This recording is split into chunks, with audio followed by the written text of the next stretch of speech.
Click the bell icon to get latest videos from Ekeeda. Hello friends, today we will know about how we can recover within a log, how to write a log, and then how can we perform an undo and redo on a log to recover from a log failure.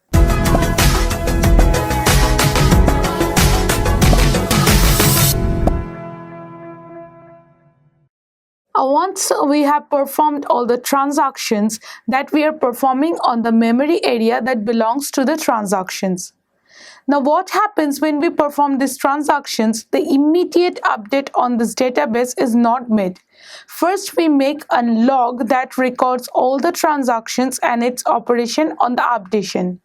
Now the log records what we can perform inside this database, which can be transferred to the disk buffer so that the disk buffer can store the modification, or it can store the result that this type of data or this modification need to be taken place inside a database. So first the log need to be modified and then we can update the value.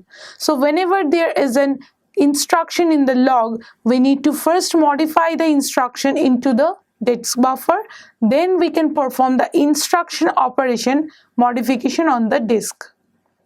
Now this is known as a log record. Now the log record considered to be 4 parts.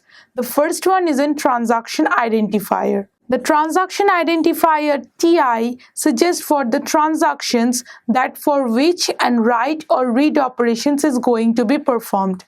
That means it can either consist an read operation or an write operation to it. The next one is a data item identifier. The data identifier, say for this XI, is the data item on which we can perform this redo and write operation, or which it is referring to the location on the disk that is need to be performed the modification. So basically it is known as the location of X. Now we are talking about the old value. That means the value of this XI that belongs to the before transaction. And finally is the VJ, which can consider the new value or the modified value of this transaction on this particular data item XI. Now if we consider these 4 identifiers, then we can make a log record with the combination of TI, XI, VI, VJ. That means now we can say that the transaction TI is performing this XI some modification so that we can have this VI value changed to this VJ.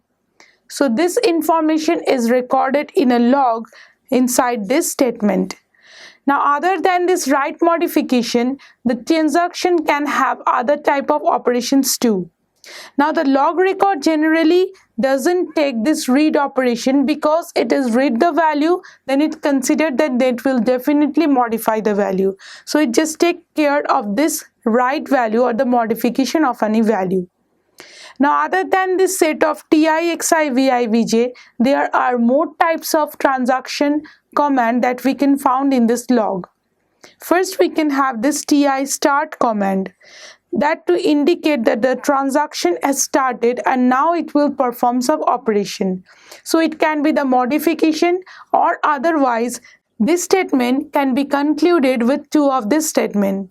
The first one is in TI commit. When we perform TI commit, that means the transaction has been completed successfully.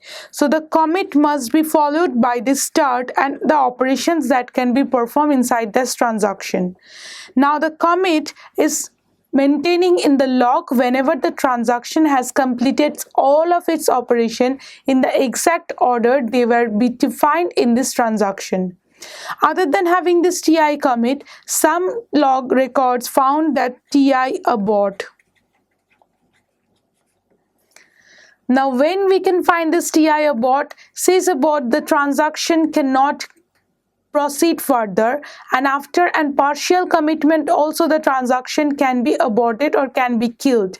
Now this condition ti abort in this transaction is having when the transaction is said to be undone. That means the transactional effect is not been there on the modified database. So these three statements, ti start followed by ti commit or ti abort, together specify a particular transaction and its fate inside a log. Now, how this log is useful for recovery? As we can maintain this ti xi vi vj, this is extremely important for the recovery technique to just get the undone and redone. Now, what do we mean by undo this ti? That means we are undone the value, the modification that has been made by this transaction. Say suppose that we are undoing this vi to vj and get back the result from vj to vi.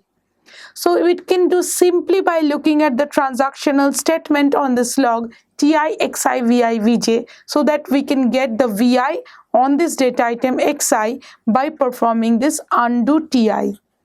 So the undo ti gets this xi the value of vi. And there is one more thing that we can do, that is redo.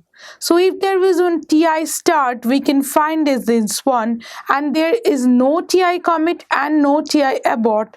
That means we need to undo the value. The transaction has not been completed. Now if I can find this ti start and either of this ti commit or ti abort command, then we to redo the value. Redo the ti means we will pertain with this log the value of xi to vj.